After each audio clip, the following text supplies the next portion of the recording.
Alors, on va continuer le cours un petit peu aujourd'hui avant de faire des exercices. Alors, paragraphe 3, probabilité et indépendance. Paragraphe petit 1, je vous laisse noter ça. Alors, je vous laisse prendre votre cahier de cours, noter ça dans votre cahier de cours. Prenez le temps de mettre sur pause si besoin. Donc ça, il faut l'écrire à la main. Paragraphe petit 1, indépendance de deux événements. Donc, on va voir dans ce paragraphe, en fait, qu'est-ce que ça signifie que deux événements sont indépendants l'un l'autre. Bon, ça semble assez intuitif. Je prends par exemple, je lance 2 dés. Je note A, l'événement, le résultat obtenu sur le premier dé est pair, et B, l'événement, le résultat obtenu sur le deuxième dé est impair. Bon, bah, clairement, ces événements, ils semblent indépendants puisque finalement, peu importe ce qui se passe sur le deuxième dé, le fait d'obtenir un nombre pair sur le premier dé, ça ne sera pas influencé justement par le fait d'obtenir un nombre impair sur le deuxième dé. Et réciproquement, le fait d'obtenir un nombre impair sur le deuxième dé, bon, ça ne va pas être influencé par le fait d'obtenir un nombre pair ou non sur le premier dé. Donc voilà, on va parler de cette notion d'indépendance.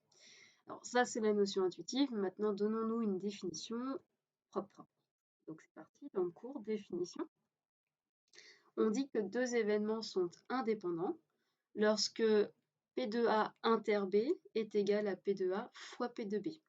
Donc, normalement, ça doit vous alerter parce que pour le moment, P de A inter B, on a vu dans le cours que c'était donné par P de A fois P de B sachant A. Ou bien encore P de B fois P de A sachant P. Là, en fait, ce qui va se passer, c'est que s'ils sont indépendants, bah, le fait de savoir que A est réalisé ou non, bah, ça n'aura aucune influence. Et donc, au final, qu'on fasse P de A fois P de B, sachant A ou fois P de B, bah, ça sera la même chose parce que ces deux probas, en fait, seront égales. Voilà. Donc ça, c'est la définition. On va mettre ça, du coup, en application sur des exemples. Alors, je vais reprendre l'exemple que je vous ai donné à l'oral. Donc, pareil, je vous laisse noter. Exemple. On lance 2 dés à 6 faces, un dé et un rouge pour qu'on visualise les choses, et on s'intéresse au résultat des deux. On considère les événements suivants. A, obtenir un nombre pair sur le dé rouge, et B, obtenir un nombre impair sur le dé vert. Alors, question A. Intuitivement, les résultats vous semblent-ils indépendants?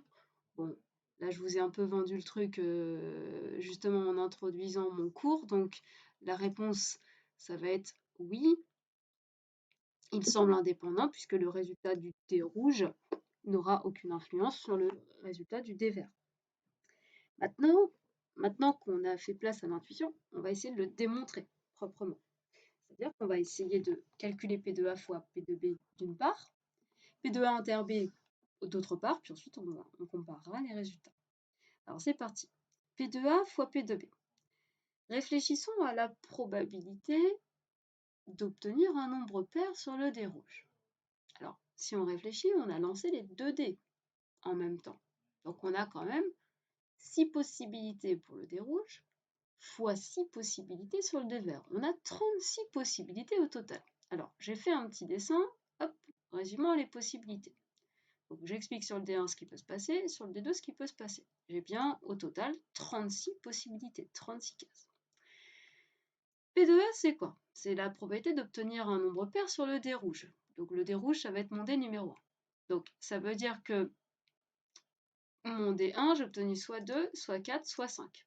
Par contre, il peut se passer n'importe quoi sur le dé numéro 2.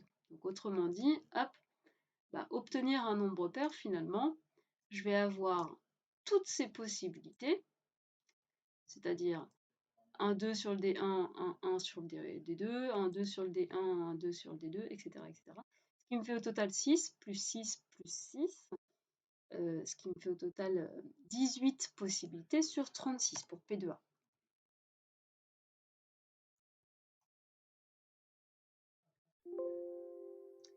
« 18 possibilités sur 36. Fois P de B, P2B, ça va être un peu la même chose. P2B, c'est quoi? C'est obtenir un nombre impair sur le dé vert. Donc, hop, si je blanchis un peu tout ça pour revenir à l'état initial, il me faut un dé impair sur le dé vert. Donc là, le D2, bah, j'ai obtenu soit 1, soit 3, soit 5. Et donc, à nouveau, en possibilité, bah, pour le D1, je peux obtenir ce que je veux. Donc, je vais avoir tous ces couples qui vont fonctionner. Et donc, ça me fait à nouveau 18 possibilités sur les 36 au total. 18 sur 36. Alors 18 sur 36, on peut quand même simplifier puisque 18 c'est 6 fois 3, 36 c'est 6 fois 6, donc on a 3 sixièmes fois 3 sixièmes, ce qui nous fait 9, 3 sixièmes fois 3 sixièmes, 9, 3 fois 3, 9, 6 fois 6, 36. Désolée pour les bugs. Et 36, c'est quand même 9 fois 4, donc on peut encore un peu simplifier et dire que ça fait 1 quart. Voilà. Donc ça, c'est P2A fois P2B. Maintenant, P2A inter B. Pareil, je réinitialise mon tableau et réfléchissons. C'est la probabilité d'obtenir un nombre pair sur le dé rouge et un nombre impair sur le dé vert. Okay. Donc, il faut un nombre pair sur le dé rouge. Donc, il faut que je sois en fait parmi toutes ces cases. Et il me faut un nombre impair sur le dé vert. Donc, il faut que finalement mes possibilités sont là. Obtenir un nombre impair, elles sont là. Et donc pour obtenir les deux, ben, on va aller voir les cases qui sont à l'intersection des deux, qui vérifient les deux conditions. J'en ai 1, 2, 3, 4, 5, 6, 7, 8, 9. Ce qui me fait 9 chances.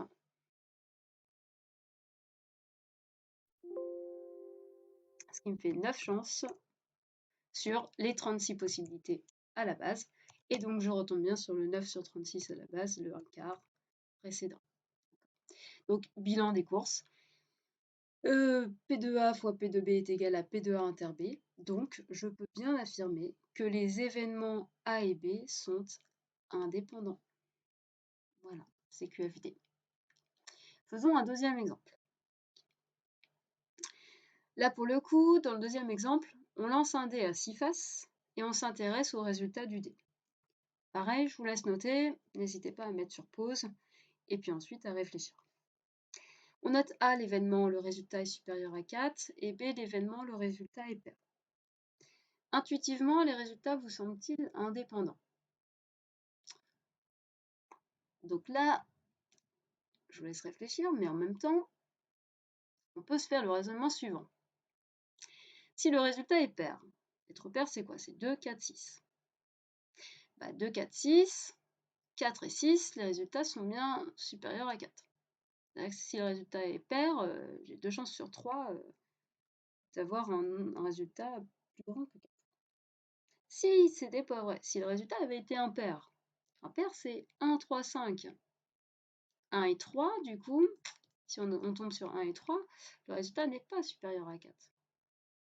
Donc, on n'est pas sûr, mais il y a peut-être pour le coup une dépendance entre les deux événements. Le fait d'obtenir finalement un résultat pair, on va peut-être avoir plus de chances d'obtenir un résultat supérieur à 4 que si on avait obtenu un résultat impair. Donc, a priori, on pourrait dire qu'ils ne semblent pas indépendants. On va maintenant essayer de le vérifier, de le démontrer. Okay. Alors, on va essayer de calculer P2A fois P2B d'une part, P2A inter B d'autre part, puis on va vérifier les résultats. Alors là c'est assez simple, hein. On lance un dé à 6 faces, donc je représente un peu les choses. Hein. Je lance mon dé, puis soit je tombe sur 1, 2, 3, 4, 5 ou 6. Bon. P2A, c'est quoi? C'est l'événement, le résultat est supérieur à 4. Bon, donc j'ai 3 façons d'obtenir un résultat supérieur à 4 sur les 6 possibilités au total. P2A, c'est 3 chances sur 6. P2B. P2B, c'est quoi? P2B, c'est le résultat est pair. Donc j'ai 2, 4 ou 6. Bon, j'ai à nouveau 3 chances sur 6 d'obtenir un résultat pair. Ce qui me fait, on retrouve le calcul de tout à l'heure, 9 chances sur 18, 1 quart, une chance sur 4. Maintenant, P de A inter B. On va donc calculer la probabilité que le résultat soit supérieur à 4 et que le résultat soit pair. Donc là, pour le coup, être supérieur à 4, ça veut dire que j'ai que 3 issues, 4, 5, 6, mais le résultat doit être pair, donc en plus, il ne me reste plus que 2 issues pour que mon résultat soit pair. Donc au final, je n'ai que 2 issues sur 6, P de A inter B est égal à 2 sur 6, c'est-à-dire 1 sur 3. Et donc là, clairement, eh bien, on se rend compte que P de A fois P de B, bah, il est différent de P de A inter B. Et donc, bilan, eh bien, les événements ne sont pas indépendants. Voilà, fin de l'exemple. Voilà, donc vous voyez, c'est relativement simple de démontrer que deux événements sont indépendants. La seule difficulté, c'est peut-être de réussir à calculer ces deux quantités. Alors, je vous laisse noter un exemple. N'hésitez pas à faire pause, à reprendre les explications. Et ensuite, nous, on va continuer sur la propriété suivante. Propriété. Soit A et B, deux événements de probabilité non nulle. Alors ça, on en a besoin parce qu'en fait, on va avoir besoin de parler des probabilités conditionnelles. Et rappelez-vous, P de A sachant B, par exemple, bah, c'est P de A inter B divisé par P de B. Et donc, on n'a pas le droit de diviser par P de B si P de B vaut 0. Donc, c'est pour ça qu'on enlève la possibilité que P de A ou P de B valent 0. Les propriétés suivantes sont équivalentes. C'est-à-dire que si je sais que A et B, les événements A et B sont indépendants, alors bah, ça équivaut à dire que P de A sachant B, c'est égal à P de A. Autrement dit, s'ils sont indépendants, bah, le fait de savoir que B est réalisé ou non, bah, ça ne change rien sur la probabilité de A. Et idem, P de B sachant A, bah, c'est la même chose que P de B. C'est-à-dire que savoir que A est réalisé ou non, bah, on s'en fiche. Les deux probabilités sont égales. Donc ça, vous pouvez le noter. Remarque, ce que je viens de dire à l'oral, on va le noter à l'écrit. P de A sachant B égale P de A signifie que la réalisation ou non de l'événement B n'a pas d'influence sur la réalisation de l'événement A. Ça, c'est une première remarque. Deuxième remarque, attention, il ne faut pas confondre événement indépendant et événement incompatible. Indépendant, c'est ce qu'on vient de voir. P de A inter B est égal à P de A fois P de B. Incompatible, ça ne veut pas du tout dire la même chose. Je rappelle la définition, deux événements sont incompatibles lorsqu'ils ne peuvent pas se réaliser en même temps, c'est-à-dire lorsque leur intersection est vide. Je prends un exemple tout bête de deux événements qui sont incompatibles. L'événement être une fille et l'événement être un garçon. Ça, c'est bien deux événements incompatibles puisqu'on ne peut pas être à la fois une fille et à la fois un garçon. Donc il n'y a rien dans l'intersection. Voilà. Donc attention à ne pas confondre le vocabulaire. Dernière propriété de ce paragraphe, si les événements A et B sont deux événements indépendants, alors l'événement contraire de A et B sont aussi indépendants, ainsi que A et l'événement contraire de B, et ainsi que l'événement contraire de A et l'événement contraire de B. Donc ça, je ne fais pas la démonstration, mais je vous la laisse en exercice parce qu'elle est très intéressante. Je vous laisse considérer deux événements indépendants. Donc vous savez que P de A inter B est égal à P de A fois P de B. Et je vous laisse démontrer que A bar et B sont indépendants, c'est-à-dire que P de A bar inter B est égal à P de A fois P de B. Et ça, c'est hyper intéressant. Il faut partir de ce que vous savez et faire le lien entre A et A bar. Le lien, c'est que P de A bar, c'est égal à 1 moins P de A.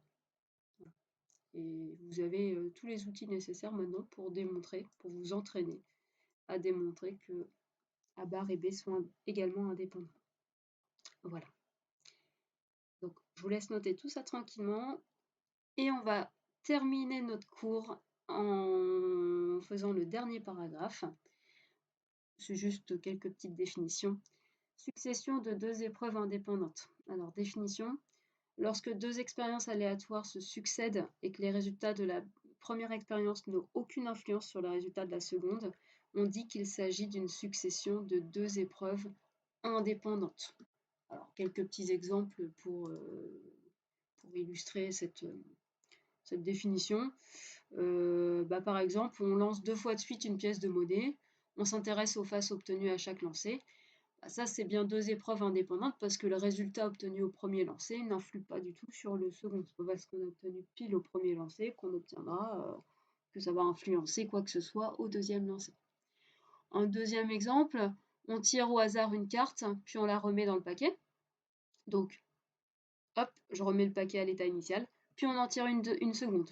Bon, comme on remet la carte, en fait, peu importe ce qu'on a tiré au premier tour, vu qu'on a remis la carte, ça n'a aucune influence sur le résultat du deuxième tirage. Un troisième exemple, on lance 2 fois de suite un dé. Clairement, le résultat du premier dé n'a aucune influence sur le résultat du second. Donc, on a, encore une fois, une succession de 2 épreuves indépendantes. Et enfin, dernier exemple, on tire une boule dans une urne, on note le numéro de la boule, puis on remet la boule dans l'urne avant d'en tirer une seconde.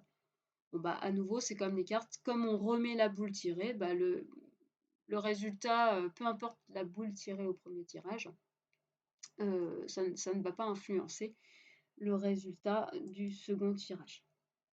Donc en fait, dès lors qu'il y aura remise d'une carte, remise d'une boule, etc., en fait, les événements seront bien indépendants. Alors, donnons-nous un exemple de 2 épreuves qui ne sont pas indépendantes, justement. Ça va être le cas de la non-remise. On tire successivement 2 cartes dans un jeu sans remettre la première carte dans le paquet. Là, clairement, si par exemple on a un paquet de 32 cartes, on a une chance sur 32 de choisir la première carte. Et au deuxième tour, il ne nous reste plus que 31 cartes. Donc, le tirage au premier tour va influencer le deuxième tirage forcément. Voilà. Donc là, pour le coup, c'est dépendant. Alors, à quoi ça sert? Eh bien, c'est juste que le fait de savoir que 2 épreuves sont indépendantes, ça facilite nos calculs de probabilité grâce à la propriété qui suit. Propriété, lorsque 2 épreuves ne sont indépendantes, la proba d'un couple de résultats est égale au produit des probabilités de chacun d'entre eux.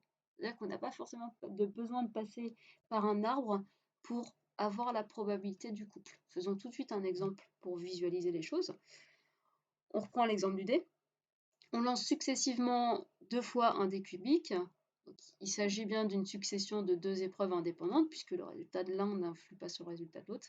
Et du coup, la proba d'obtenir 2 fois le numéro 6, c'est justement la proba d'obtenir un 6 au premier tour fois la proba d'obtenir un 6 au deuxième tour. La proba d'obtenir un 6, c'est un sixième, fois la proba d'obtenir un 6 au deuxième tour, un sixième. Donc la probabilité, elle est de une chance sur 36. Voilà. Eh bien écoutez, on a terminé notre cours, non pas la séance d'aujourd'hui, mais le cours probabilité conditionnelle. Vous savez tout maintenant sur les probabilités. Il nous reste encore quelques exercices à faire qui vont pour cette séance et puis encore un petit peu pour la fois prochaine. Et la fois prochaine, on passera au chapitre suivant. Bon courage à tous, écrivez bien votre cours. Au revoir.